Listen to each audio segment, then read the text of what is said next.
Colonel Klein and Professor Hofmeyer, I want to request also the permission of the meeting to postpone your contribution towards just after tea time. Will that be good? So that we can use this time. You had a powerful input from both Nico and Willie, and I'm going to allow you to do two things, each one of you, to introduce yourself and to say what your take is on what was put to us up to now. Just to reflect on it. You need not to deliver a paper. Just maybe in 2 or 3 sentences, or maybe a minute if you want to. But to reflect on what was said, because Nico came in with a very, very volatile, high emotional political speech. Well, yeah, I understood you wrong now. Willie came in with a very interesting 27th of April angle to this, while Willie took us back to the Bible. And let's just capture that for a moment before we rush into the next session, because we need to understand what our evaluation of this is. And I'm not talking about the session where we're going to create buy-in. We're not there yet. We must just make sure that we understand where we are. Will that be good? So let me just take this thing off, and then this microphone should work in some way. My name is Rudolf or Rolf Meyer. I've been a minister in the Dutch Reformed Church for many years, and then I worked with BSND for 35 years in poor communities and in uplifting people and challenging the apartheid government on injustice and trying to bring about justice in society. I have just finished a doctorate with Professor Nico's help, marvelous help he provided to me. The second doctorate, the first one is on counseling, the second one is about the reign of God, which many theologians say is the most important concept in the Bible. And I've just written nearly 1 page as a reaction to the proposals of the guiding people who wrote it. And if there's a chance for that to read it, it will take about 2 or 3 minutes. I would love to read that as a proposal from my side to just be added to that wonderful insights they had in their proposal. Thank you. Yeah, good morning, goeiemorgen, Sawubona, Melang. I'm greatly honored to be given an opportunity like this as well to come and also attend and also to listen to what has been presented. My name is Upani Belchamabasa, based from London. I'm also into ministry, and our main core ministry, we deal with a lot of healing and deliverance ministry. When I was busy listening to both Dr. Willie and also Nico Porter about all also these attributes, I realized that we are coming from a very seriously dysfunctional society, and where we need real serious healing. Our people need to be healed. And I think it's a very serious challenge that I'm also hoping that after this session, we should have action plan in terms of going forward. Because we attend a lot of sessions like this, but at the end of the day, you do not have something that you can take home and have a proper implementation. It might be nice in such a beautiful document, but I would love to see as well what they're going to be doing in the coming few months, few weeks, and few years, so that we can see the whole community changed. And I would like also to thank Dr. Willie and also for including us up for such a powerful vision that you have for our country. Thank you. Thank you, Chair. I am Isaac Berger. I am of the AFM, although I do not represent the AFM officially. I'm retired.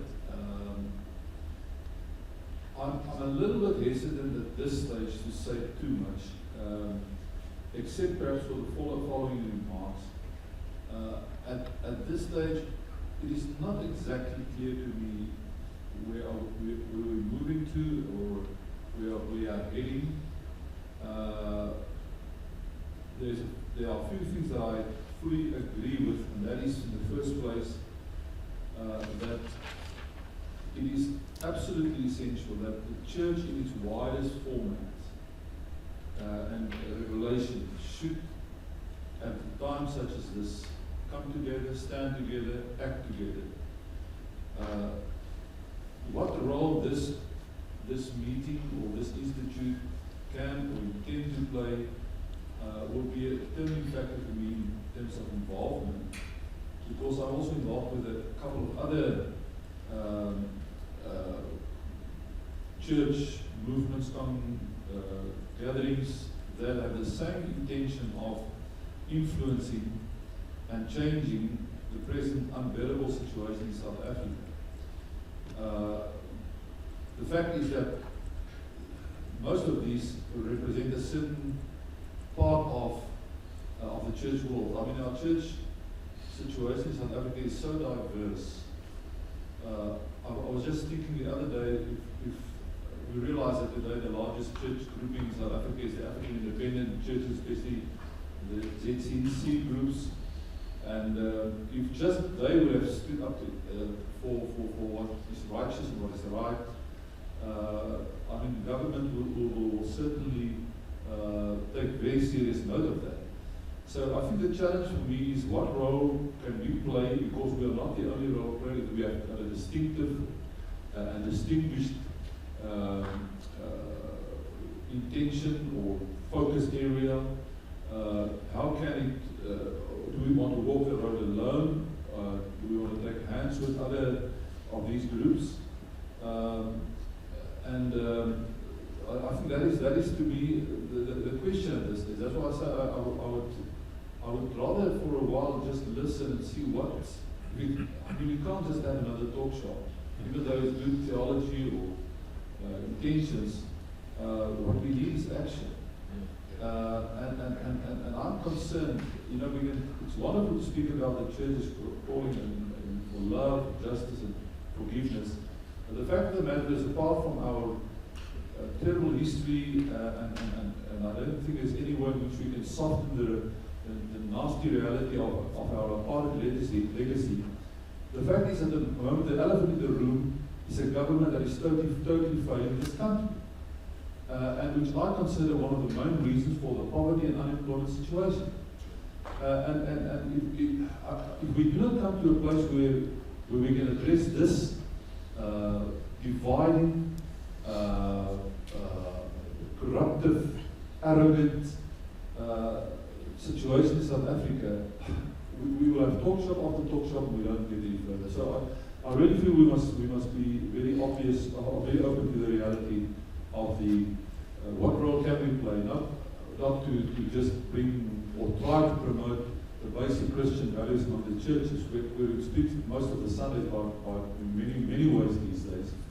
But what action can we take that will make a difference? But we can't do it alone. I think we'll have to somehow, way or the other, take hands with the greatest or the vastest majority of Christian groups, Christian leaders, denominations, or else will just stay a little island on our own and live. Thank you very much. You will also understand it is part of what I did changing over the program because they will talk about our objectives. But thank you very much. It confirms that we need to go there, please. My name? Yes. My name is Charles Van Remoutre. I'm a Belgian, half French business person that's very close to Dr. Billy Sealing in terms of friendship.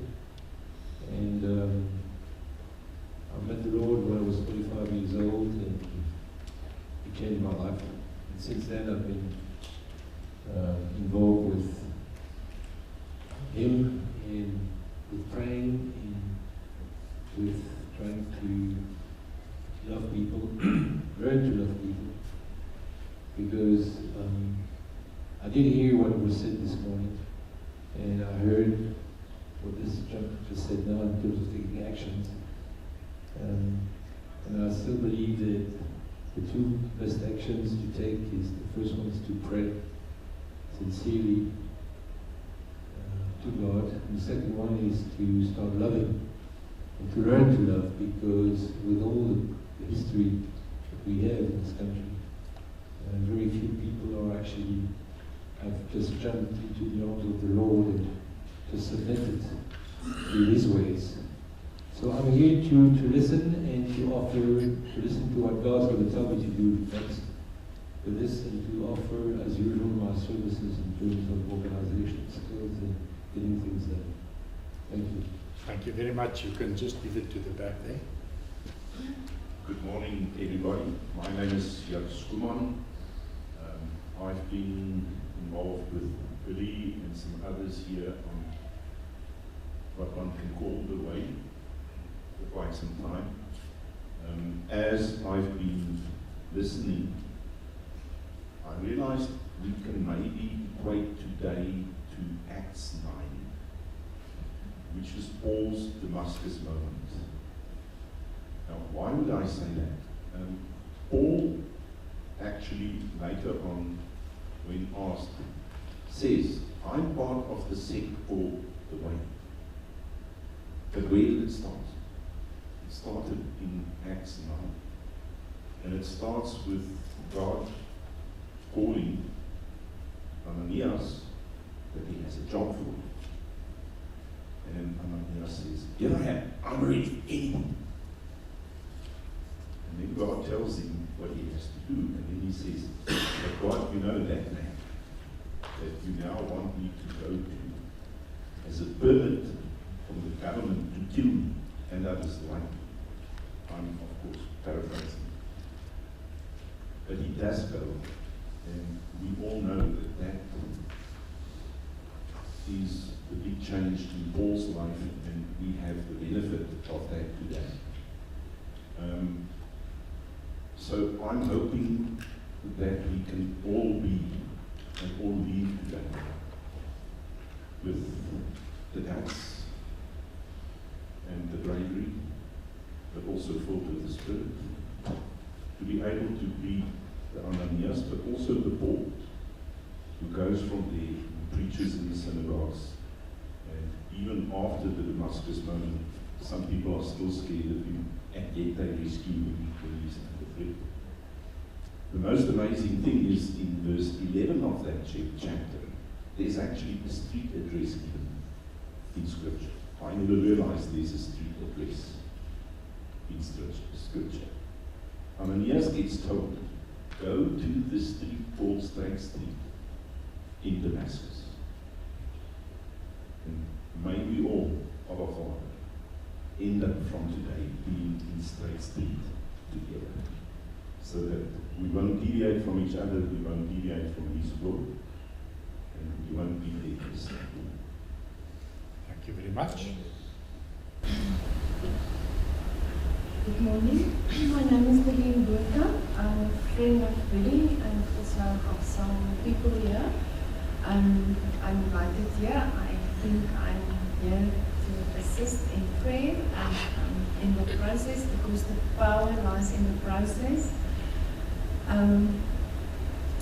after everything that Billy has said and spoken out of Matthew 4, 5 and 6, 5, 6 and 7, I just realized with so many intellectual giants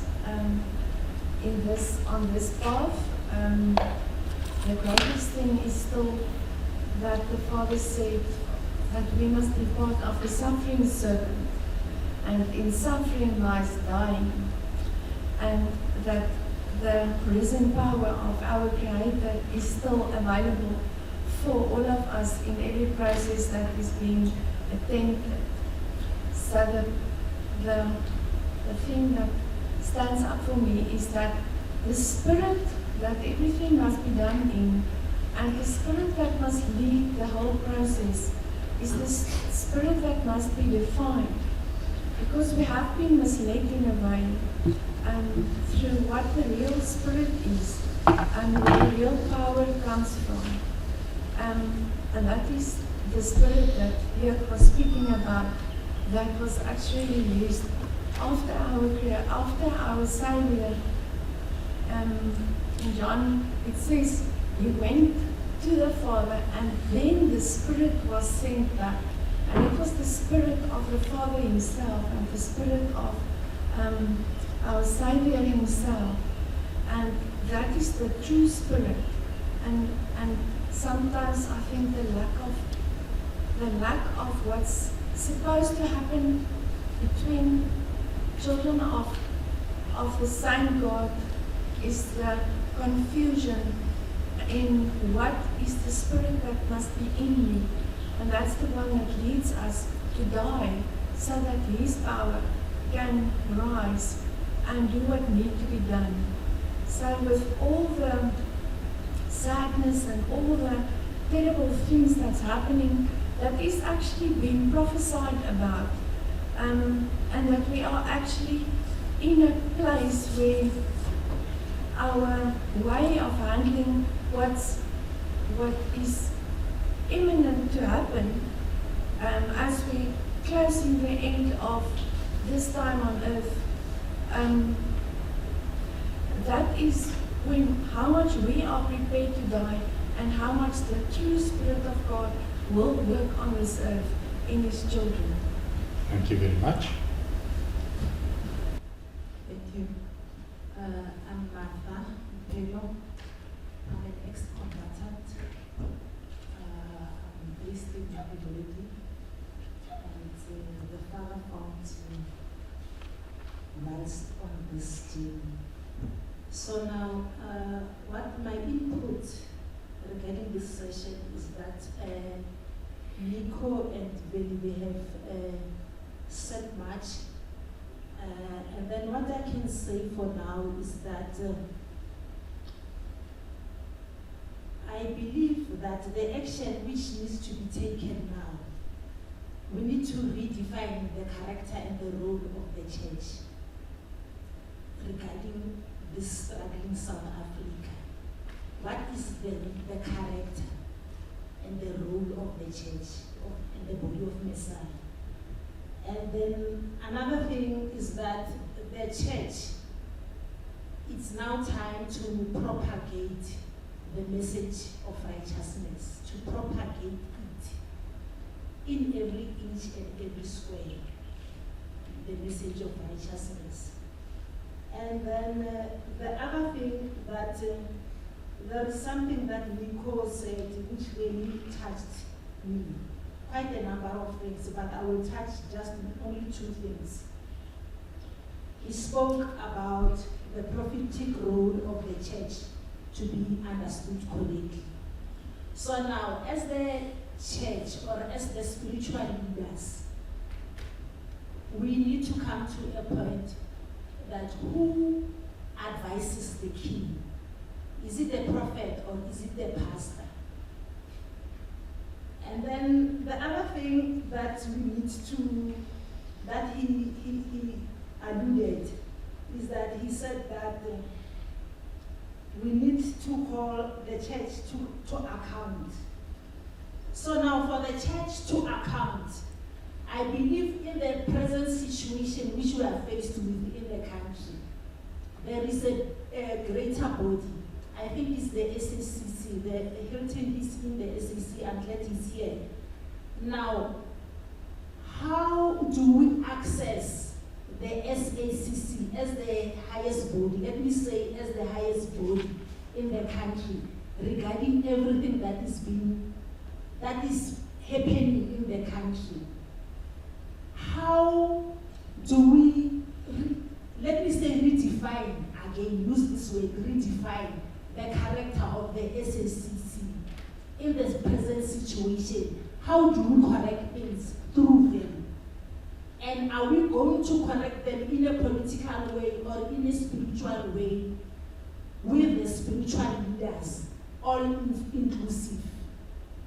So for now, I'm going to stop here. And then there is something again which Bailey said. He spoke about the parents teaching their children. In a lawless or a struggling South Africa, most of the families are now fragmented. So now, as the families are fragmented, there is no time for family. That is the bottom line, that is the truth. How do we, as the body of Messiah or as the spiritual leaders, how do we recap that? How do we find these families to teach the children? Thank you very much.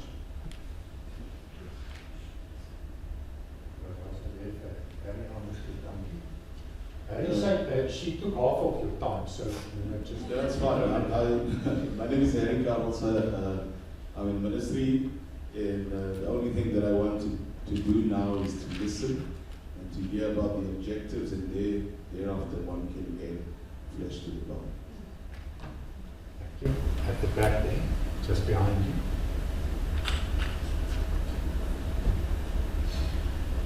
Good morning, everyone. My name is Michael Ribbons, and I'm a PhD student with practical theology, so I'm actually here with Nico. Just keep the microphone close to your mouth. Yeah, I'm Otherwise, people cannot hear you. I'm also aware of infectious disease, so I don't want anything to spread from me, so I'll speak up a bit more. I have an 18-year-old daughter who regularly has friends over, and we have conversations. And so these are the leaders of today and the leaders of tomorrow. And I asked them, I said, what is your ultimate purpose in life? And the response from these teenagers is to have a life of comfort. So when we talk about the way, when we talk about the Sermon on the Mount, it seems to be disconnected from what our young people are desiring, what they are pursuing. And it's curious to me, we have various generations here, but I don't see too many young people. So what does this mean for us when we look at our population, especially on the continent of Africa, mostly under the age of 18?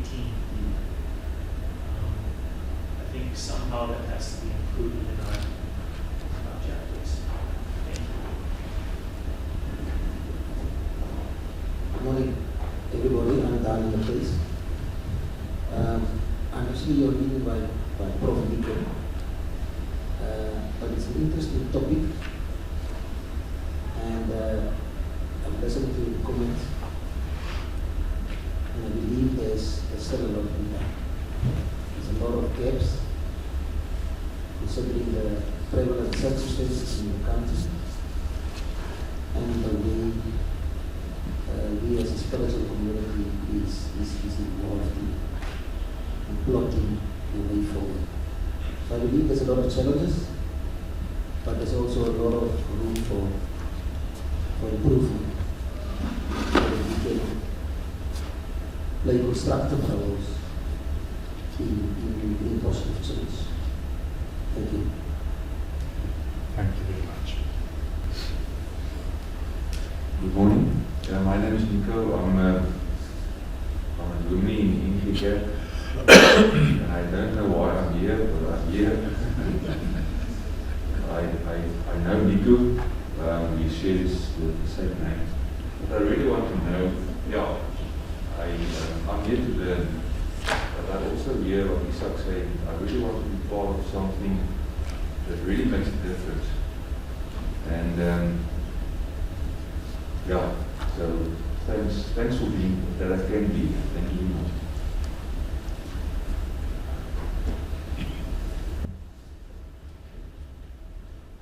Good morning. Am I noisy? Can you hear me? Thank you very much. I need some response. My name is Pitso from Mamelodi, and I'm here because God has sent me here. I know why I am here. I hear people saying they don't know why they're here. I hear people saying they don't know whether this, the way institute, some people are even commenting about, they're not sure maybe why they're here. I can tell you why you are here. You are here because God wants you to be here and to make a difference in the world. Don't talk about other people, talk about yourself. Why are you here? What are you doing in South Africa this day?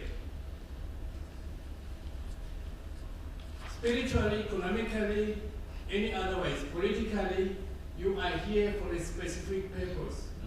So you need to demonstrate. Don't tell the rest of us and tell us that you don't know why you're here. Maybe you need to go and have a meeting with God. Thank you very much. Those who are not supposed to be here, they in Malawi. Can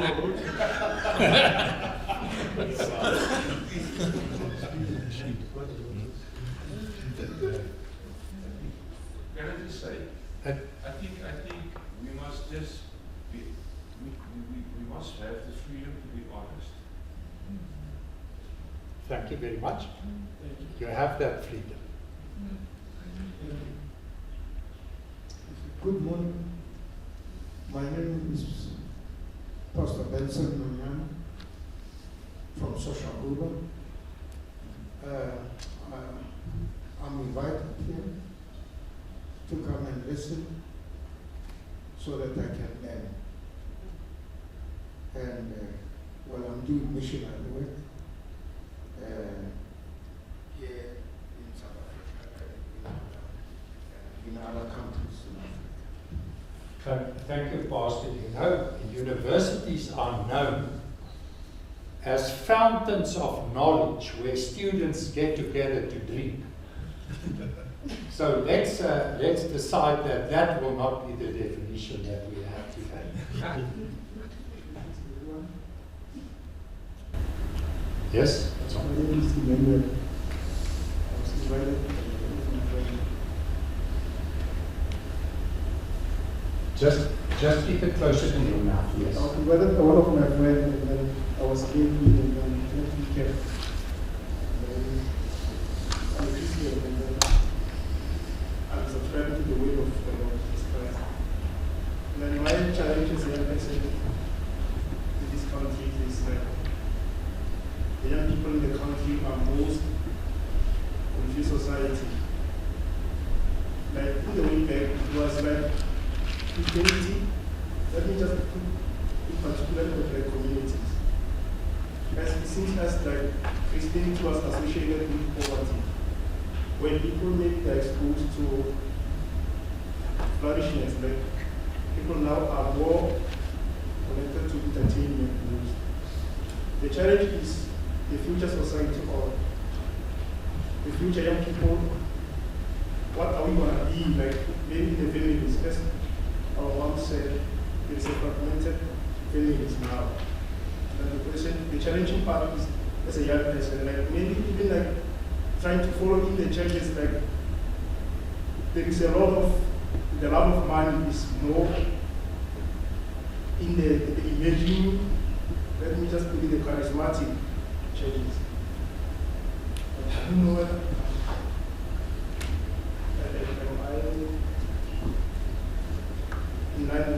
next year, but I just want to feel well to see what I'm doing on mine. Thank you very And much. it's a lot of confusion in the young people in the country. I think the two speakers that will speak after tea takes note of some of these challenges that we have, so that we can put it in perspective of the bigger picture that we have. Thank you very much. Good morning, everybody. My name is Jackie Nicholas. I'm in the ministry. I was invited here by Dr. Gurda. I'm here to find out what this seminar is all about. And then another thing that I want to ask is the Dean of the Theology Center of Victoria University here? Because I have a question for you. He's not. Okay, thank you. Sounds like Nico's a lot of disciples. It seems to be like that.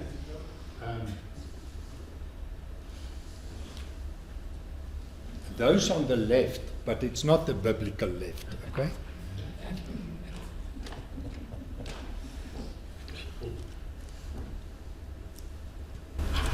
Good morning, I'm Sonny Manamela. I'm also invited here by my identified family.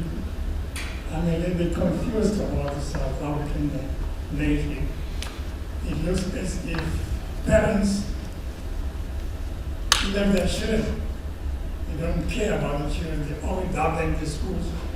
And more wrong things are happening there. And then I'm looking now at the future. What really are going to have?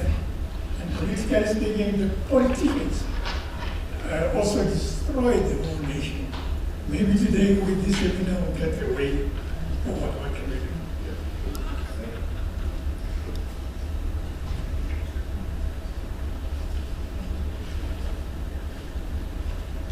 I'm Nancy Morton. I'm a small publisher and editor, but speaking as a believer, I'm here today because my paths crossed with Lily's, and the path that I walked started with some 20 to 30 years ago, this question, what is wrong with the church? What is wrong? Why, when Jesus said, you will do the works that I do and greater, we don't even see the works that he did most of the time. And many of the times when it is claimed that his works are being done, it turns out to be fraudulent. And this question led me to try to find out what is the church, what is happening with the church and what went wrong. And the journey was one of discovering some surprising things in the history of the church.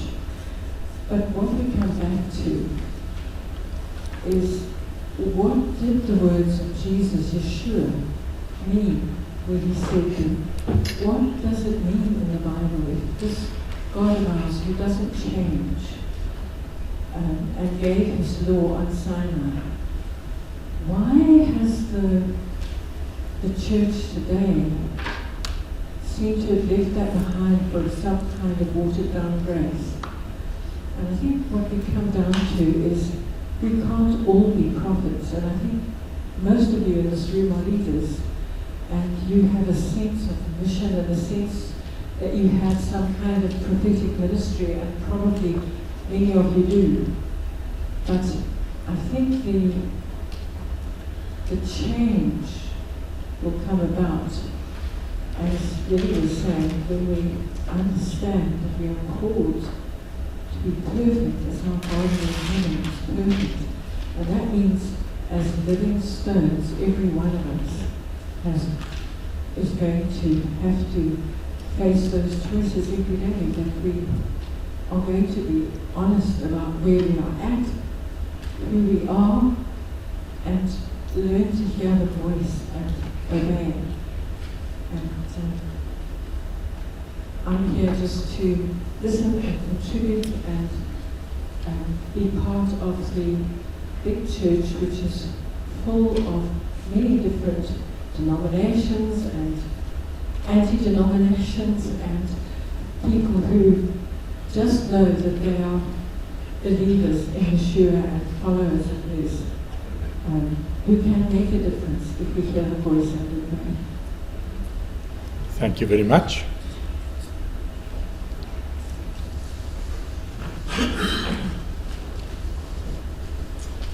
Good morning. My name is James. I'm invited by Dr. Willie. I just jotted a few things that I've heard. I would not want to explain much because of the time, but for the two speakers that they spoke, one of the things that I've realized or I've heard, I was processing, then I want to put them in my own ways on how I've heard it. Number one is concrete versus abstract faith. That the state of the church where faith is too much abstract, rather than it is supposed to be, concrete, where we live what we spiritualize everything to an extent that it's difficult to live what we have spiritualized. And another thing that I've heard is maybe we should grow into to practicalize our faith. And another thing that I've heard is discipling houses versus discipling, individuals. Discipleship is more about, now in the state of the church, it's more about, discipling individuals, and we forget families and discipleship, from the roots of the scriptures where it was made in the families, in the houses. I was listening to him speaking about young people and things like that. We find that we are out in church, but our children are not discipled. Discipleship is something what we talk about in church. Another thing that I've heard is projecting the kingdom of God on earth as it is in heaven. The last one I've heard, as some others were talking here, I just came to this conclusion. It means that the state of the church speaks to the state of the country. Thank you very much.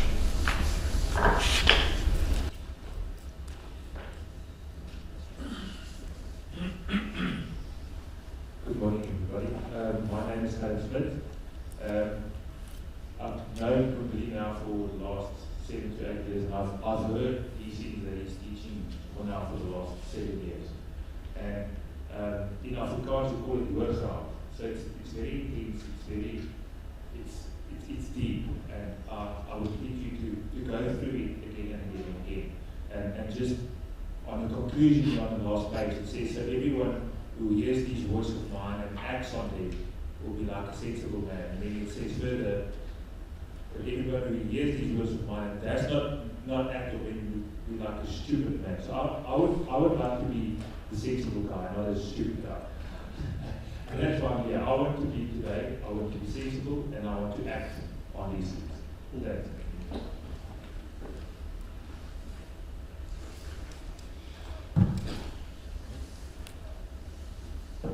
Good morning. I'm Johan Seeling, younger brother of Dr. Billy Seeling.